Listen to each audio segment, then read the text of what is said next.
All right, guys. It's me, Miss Lockhart here. I've heard you guys have had some questions. Don't worry about the domain and range on the test. I will. It'll be graded, but not including the domain and range portion. But either way, I do want to explain because we didn't talk about it. So, first off, if we have a linear function, right? What we should see here is how, if we look at the x part of this, so like here, note it's an arrow, so we're going to put an arrow on the x-axis. Note that the graph goes all the way, all the way, all the way here, and then we have an arrow here. So what does that mean? Looking here, there's a line going in the left and right direction, and because it has an arrow, it means it will continue. Therefore, here, our domain is all real numbers. That means it goes from negative infinity to positive infinity. Now, when we look at our range portion, we're looking at our y.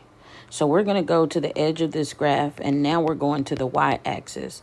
Note it's an arrow, so we're going to draw an arrow on the y-axis. Notice how this graph, let me see if I have a pointer. Notice how this graph goes all the way to this part. So what happens in the y portion is that it goes, goes, goes. And then once we reach here, there's an arrow. So for our range, since there are arrows, there's no ending. So our range would be all real numbers, right? Which means we go from negative infinity to positive infinity. All right, so another example, let's say I give you, like your example, you have a parabola. And I'm trying to remember whether it's upwards or downwards. It doesn't really matter. But if it's downward parabola, then we're looking at what's happening, for instance, on the x-axis first. So if we go to the edge of this graph and come up to the x-axis, there's an arrow. Notice how this graph goes. It doesn't stop until it gets to this end. And even here, it has an arrow, which means it doesn't stop. It will continue. So what we're going to do here is we draw a line till we get here. And then, right, we have an arrow. And so what does that represent? That means that the domain is all real numbers. That means it goes from negative infinity to positive infinity. All right. Now, when we look at our y, this graph only goes but so high. It goes up to this point, right?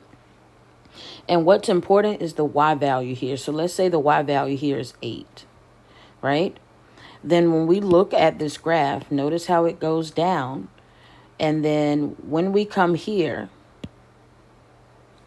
to the y-axis, it's going down. So we're going to draw a downward arrow and then draw a line in between. So we start here and come all the way down.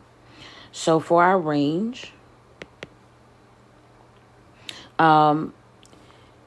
want to go from least to greatest. So our least value would be actually negative infinity, and our largest or max value, right, is 8. So what we would say here is that we go from negative infinity to 8. That's our range. And it includes 8. So it's actually not going to be a parenthesis. It's going to be a bracket. Just like that. Hopefully that made some sense. I was going to do another one, but I think I'll let it be an upward parabola. So if we have an upward parabola going on here, we already know for the domain, right? We're looking left and right, right? Because it's the x. So even though it's going up, notice how there's an arrow, right? So that means it'll continue to go up, but right. So when we come down